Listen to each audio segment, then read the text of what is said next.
各位同学，大家好，欢迎大家来到大叔新闻台。大叔新闻台好像蛮多同学也很喜欢的，对，挺受欢迎的呢。对，他们想听听我们的评论，还有了解一下现在比较重要的新闻。那我们大叔新闻台今天帮大家挑选的新闻，当然也非常重要，因为这段时期呢是巴黎奥运会，对，没错好，在开幕式的时候有一段表演，有一些演员，然后在餐桌上摆出不同的造型，就是跟这个世界的一个名画叫做《最后的晚餐》，这个大家都知道就是基督与他的门徒的这幅画高度相似，所以这样的场景一出来之后，马上引起很多基督徒的不满。这个项目里面它里面的演员其实穿的都比较嬉皮一点，他们都是 LGBT 的人士嘛，对不对？所以像穿的衣服可能比较大胆一些，很奇怪一些。对于一些比较宗教保守人士而言，他们看的感觉可能会不舒服，觉得有被冒犯到的感觉。各位同学可以去网络上找一下，的确他们找的都是 LGBT 的，可能穿着上也比较开放一点，基督徒相对都稍微保守一些，所以针对这样子又跟他们的这个最后的晚餐的名画有影射的感受，所以就会引发他们非常大的不满我这边有一个新闻的片段就是法国的主教会议在声明中发出谴责，连法国人自己都谴责了。对，他说不幸的是，这届开幕式包含了对基督教的嘲笑和嘲弄，我们对此深表遗憾。其实我觉得这个议题大陆媒体关注度也很高因为说实话，就是我能感受到，其实很多基督徒的愤怒，能感受到，因为他们会觉得我们是很正经的东西。他们其实我觉得，虽然整体而言，好像法国这个奥运会体现的是包容、自由，对吧？好像所有东西都能包容在里头。但其实我是觉得，整体国外社会好像并没有那么的包容，大家对这个事情的看法并没有我们以为的那么包容这是大陆媒体的感受，就是好像没有那么的包容。因为之前除了这个之外，还有另外一个视频片段，一开始的时候3个人在一块儿，3人行那个，然后把门一关那个，就是当时在奥运会这个解说的时候，当时央视的解说都不知道该说什么了，在很多情况下出现这些场景之后，突然不知道该说什么了。但是最后有一点是这样，央视他把这个完整的这个开幕式的视频保留了下来，但是在国外，比如说在油管上，奥林匹克的他们那个频道，这个视频是被下架掉的。说实话，就是可能反倒在这方面，中国人的包容度更强，中国人对这些人士其实普遍没有敌意，就是我们可以尊重你，但是中国这个社会是不允许你在公共场合去主动的去宣传这些东西的。但是在底下的话，大家其实你想怎么样，那是你的自由，没有关系，大家都是我不管是同性恋或者什么的，我们其实整体还好，大家只要你觉得自己喜欢，这是你的生活，大家也不会干涉你这个生活，整体这个社会道德上没有那么强的谴责。但我觉得外国反倒是因为有这个宗教的原因，其实对这个方面相对还更严一些，我是这样讲。其实奥运会当然是强调自由、开放、运动精神，但是我觉得在公开的场合，基本上不必要去挑战，在这样的场合去挑战传统价值，激怒人了都跟对，容易激怒人的一种底线的感觉，我觉得是没有必要，因为你可以在很多其他的场合来宣扬一些 LGBT 的理念，但是或者是可以宣扬，但是不要去跟其他的价值观去做太多的冲撞，我觉得是没有必要。其实我还看到另外一个观点，我觉得挺有意思，和大家分享一下。这不是我的观点我也没有那么多观点。就是有一个我挺喜欢的博主，他说这其实 LGBT 这些人士他们是很开心的，因为感觉他们在一个正式的场合得到了承认，他们愿意去表达自己，表现自己，有这么一个渠道能发声了，他们很开心。但说实话，就是其实在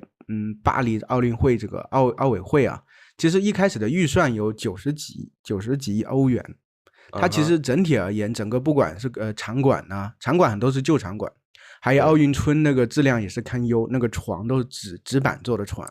船，对不对？最早的很多基本没有空调，很多像中国的基本是租了一个整个大楼里头本身带空调的，而且这个反正是在国内他们是说为了节电了，所以说是为了节电的，选手村是完全没有空调。对，所谓的环保，但是其实也是省钱嘛。就说首先你这个比较拮据，但是在拮据的情况下，其实钱也不是特别少。就说其实有那个层层的这个贪污的现象，其实是有的，有政客层层贪污的现象。这个现象要说实话，大家要不断的关注的是这方面的话，就是大家会细究这个方面。所以他们可能通过这个迂回的方式，把这 LGBT 这些人士推出来，让大家的火力集中在这些人的身上。所以会掩盖到这方面的东西。我觉得这只是一个角度，我觉得也可以参考一下。就是其实整个奥组委啊，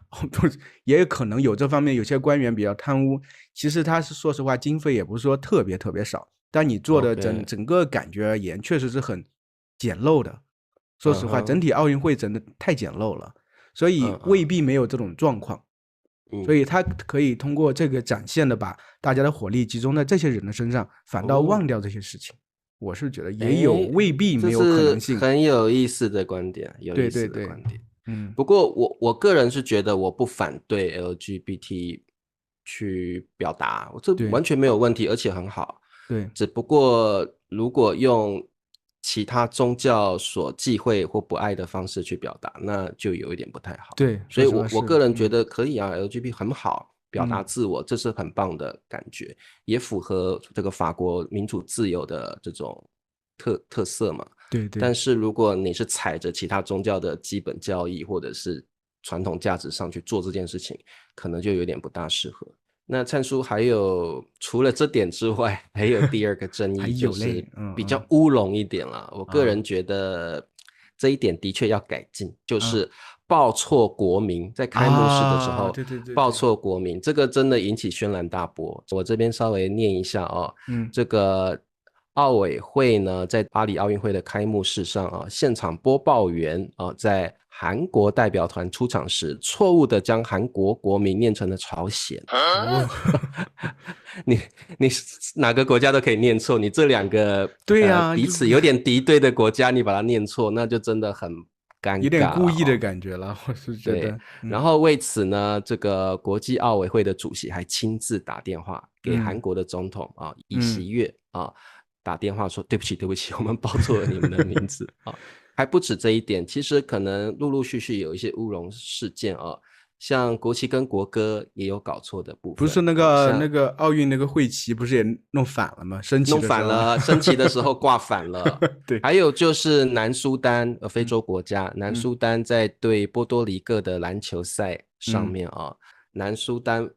的选手正要唱国歌的时候，放的是苏丹的国歌。这个可能我们这个错误，我觉得是蛮不好的，因为你代表一个国家的尊严呀，说实话。对，你很骄傲的要唱你的国歌的时候，结果放的是另外一个国家的国歌，这个就很尴尬，很奇怪啊。然后，所以南苏丹的球员非常的激动，为什么呢？因为南苏丹跟北部的苏丹曾经长期内战所以可能这两个国家不是很合。这个可能因为国家那么多了所以可能就犯了这个错误。不过我觉得一些审查制度还是要有吧。其实是好像和法国人民的人民的性格有关系，因为其实这个是有一体两面的状态。中国人很多时候说到法国人的话，当然首先会提到浪漫啊，这是另外一点。其实说到法国人，会觉得法国人有一个特点叫松弛感。很放松，做什么事情都很放松。这一点体现在法国的话，有这种小资的文化，小资产阶级的文化啊，路边喝个咖啡，看看书，听听音乐啊，很放松的状态啊。但是这个状态它可能有另外一方面比较不好的，比如说面对这些比较重大的、严肃的这些事情的时候，你不够认真的对待，但可能有些时候是不小心啊，有点疏忽。但按道理这种事情是不应该发生的，尤其是这种东西关乎选手们的荣誉嘛，对代表国家代表国家争取荣誉，结果放的国歌或升的国旗并不是自己国家的，那真的是非常非常的不好对，有点尴尬，说实话。巴黎奥运会这次举办的亮点还是非常多，所以大家如果觉得你们都没有讲好的地方，没有讲亮点，我们有请你们加入会员因为我们有做一集4个亮点还5个亮点，巴黎奥运会也有非常好的部分，对，所以千万不要骂我们只讲不好的，没有，我们有讲好的，不过请你加入会员可以看一下我们的针对巴黎奥运会亮点的介绍。那今天看看大叔们是如何播报亮点新闻啊！没错